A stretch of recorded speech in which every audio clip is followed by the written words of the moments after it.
Oh my God, can you just imagine something, never having experienced anything like that before? It was something like out of a horror story. Storm hits Monday morning. We go through the worst of it, where what we thought was the worst of it, and that was getting our patients into the hall because the winds were kind of beating up. Water was coming in all around the windows. I thought the windows was going to break or something.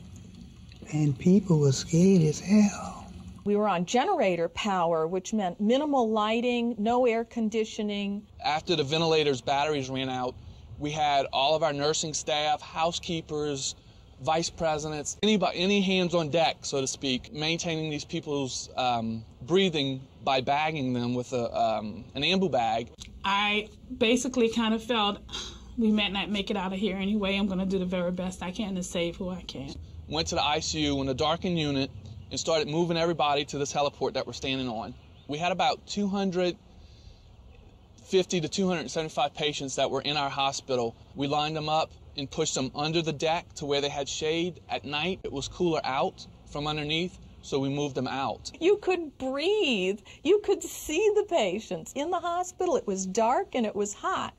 It felt like 200 degrees, but it was probably only about 106. We had this like little MASH hospital unit going on the parking garage. The first problems we started seeing was with our NICU babies, preemies, little bitty babies who temperature regulation is a big thing. They were just hot. You were looking at them in these isolates, and they're panning because they're so hot. Their body temperatures are going up. Every nurse took a baby, and we wrapped them.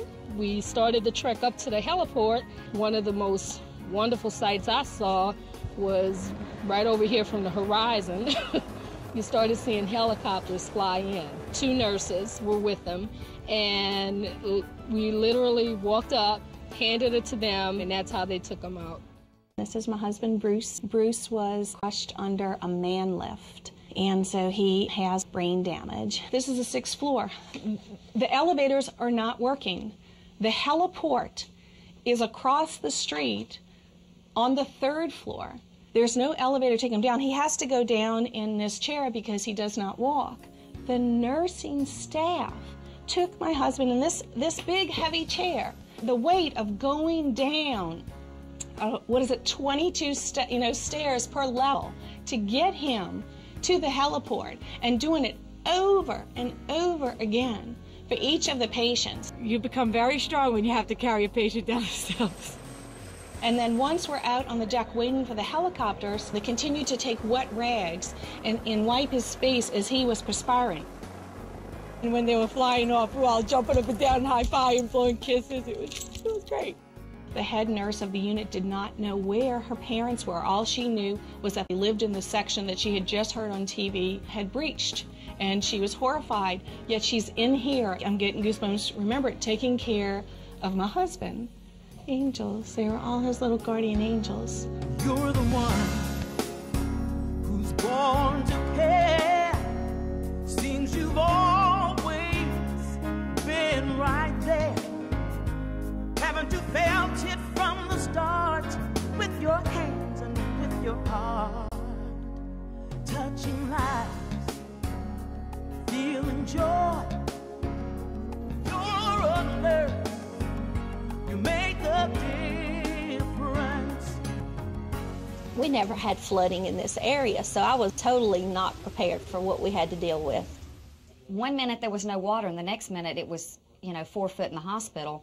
The water outside got up to about 7 foot. I looked out there and it looked like an aquarium because the water was so deep on the outside, and you could see fish swimming by the windows.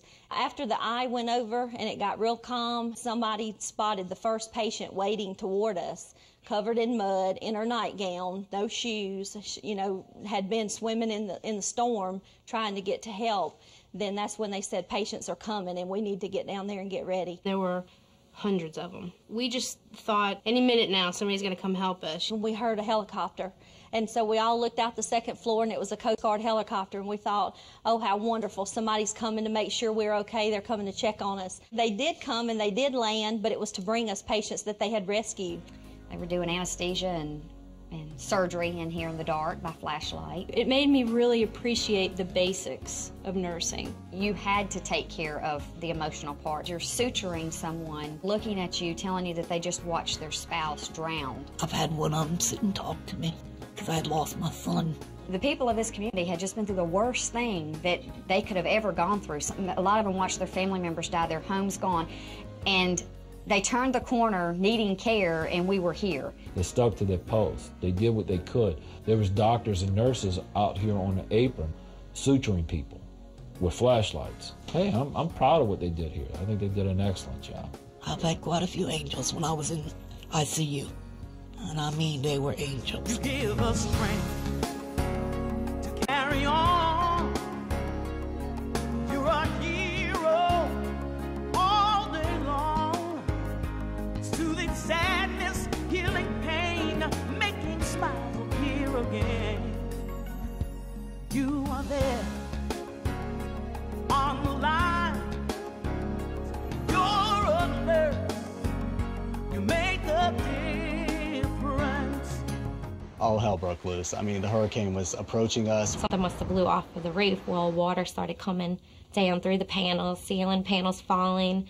Electricity was gone. That was the beginning of a very difficult 4 or 5 days. Patients were swimming to the hospital. Patients were coming in from nursing homes in military vehicles. We had a couple of dialysis patients that were with us, and that was very frightening. Someone who doesn't get their dialysis, they eventually die. I had one patient who was critical. He needed to be dialyzed, and he was very sick. I told him everything that I could tell him. I said, you know, we lost power. We're trying our best. You know, I'll be here. I'm watching you.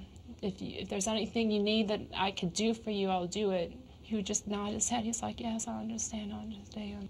When I found out he had died, I cried and cried and cried. Just wish I could have done more, that's all.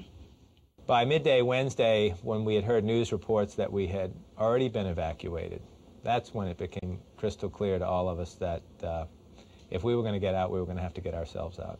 We didn't know how we were going to get out. There was water everywhere, and our patients were too sick to wade them out or walk them out. Figured the only way to get out is by helicopter. In spite of standing on top of the rooftop for a couple of days, waving banners, holding up signs, there were no helicopters coming to the hospital. We carried them down from the intensive care unit, in some cases down 12 floors, all the way down to ground level. We had some patients that went out on spine boards on a boat. I heard a lot of screaming and yelling that somebody's shooting, get back inside, and we dragged the patients back inside. People were outside with their guns drawn, the military were outside, our hospital police, and it was scary. So we loaded them on these boats and then floated them over to this parking garage, where we then carried them up to the rooftop where helicopters could land and carry them off. You just got a free ticket off the rock. To a person, every one of those nurses got back in that helicopter and flew right back down here. They weren't going to leave until the job was done. There was patients that if we didn't move quickly, that they were going to die. Well, one of our patients was a 23-year-old. Hunter was one of probably the worst patients as far as illnesses in our ICU. It's a collapsed lung on one side, and was just barely holding on. He has an illness that affects his kidneys and lungs and causes him to bleed. So we loaded Hunter up as one of the first 4 to go out to the parking garage. About halfway over there, Hunter started to become less responsive, and you could feel his pulse became weaker. All we could figure was that he had collapsed his left lung, that he had a pneumothorax on the left side. One of my nurses was there, standing right next to him. It was a pretty dramatic scene. I mean, there wasn't much lighting. So in the back of that truck, using flashlights, we did an operation, put a chest tube into his left hemithorax. Didn't bring any sedation, any analgesia, any anesthetic. And I gave Hunter all the medicine that I had, and it still took 4 of the staff members to hold him down while that chest tube was being inserted. Blood pressure started to come up, started to become more responsive. It was quick thinking, and I think that they saved this guy's life. I'm very proud of him, very proud of him. It was like third world medicine. It was very scary. Good news is Hunter doesn't remember any of it. I mean, where you find words for it, they all become like family. She's wonderful. I love her. Don't make me cry. You know, I always praise the staff at Charity that got Hunter through the storm and saved his life. They hadn't had any sleep, that they hadn't bathed. They stood by the bedsides for days. I want to tell the world that the people that were in that hospital for 6 days did an incredible job. Incredible job. They were wonderful, and they took real good care of patients. Nurses came from all over the United States. They came and they volunteered. All races, creeds, colors. Each person that you saw on the street represented a need. Every turn there was an opportunity for nursing to make a difference. It's so worthwhile just to help, to reach out and be able to help one person. It made me realize why I'm proud to be a nurse and that I picked the right profession. I wouldn't trade it for anything. The feeling of the success when somebody reaches their goals and becomes independent again after being in a coma is worth every ounce of being a nurse, really. This is what I was meant to do, to be a nurse. For anybody out there who likes excitement, anybody out there who cares about other people, anybody out there who likes the adrenaline rush that you get from doing something good, nursing is what you should do. Being a new nurse, I guess it could have swayed me in both directions. I could have been like, oh, never again. I could have been like, after being evacuated, I want to go into something else. I don't ever want to step foot in nursing again. But actually, it's like made me stronger. I know this is what I want to do, and I know I want to go, you know, further in the field and get my master's, learn all that I can, help more people, do more for everybody. Nurses are no longer handmaidens for the doctors. Nurses take charge. It never gets boring. You can't find a better group of people. No one